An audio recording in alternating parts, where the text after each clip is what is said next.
सदरक मीसक अबदनजू ऐसे नौजवान थे जो एग्जाइल के अंदर थे, असीरी के अंदर थे, जहां बादशाह ने हुक्म दिया था कि हर शख्स को जब नरसिंगा बजेगा तो उसको उस मूरत के आगे झुकना है।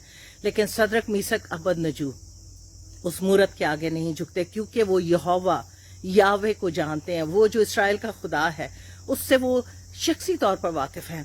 और लिखा है कि जब उनको आग की भट्टी में डालने के लिए कहा जाता है तो वो बादशाह को कहते हैं कि हम जानते हैं कि हमारा खुदा उस आग से हमें बचा सकता है। वो अगर ना भी बचाए तो भी हम इस मूरत के आगे नहीं झुकेंगे। और लिखा है कि उनको आग में डाल दिया जाता है। लेकिन जब वो आग में डाले जाते हैं तो बादशाह गौर करता है कि 3 लोग थे, ये चौथा जो है वो अलाजाद सा मालूम होता है।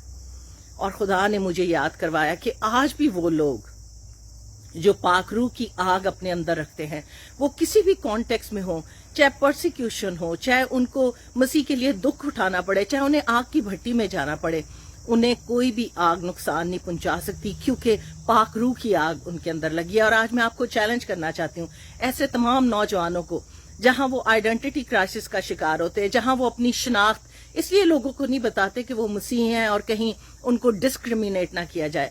याद रखे, खुदा का कलाम कहता है कि हर वो शख्स जो दीनदारी से जिंदगी गुजारना चाहता है वो परसिक्यूट होगा। इसलिए याद रखे सदरक मीसक अबदनजू को कि वो अपने ईमान के लिए खड़े हुए, क्योंकि खुदा की आग उनके अंदर थी। और अगर आज खुदा की आग आपके अंदर है तो याद रखे कोई आग आपको नहीं जला सकती। खुदावंद आपके साथ हो।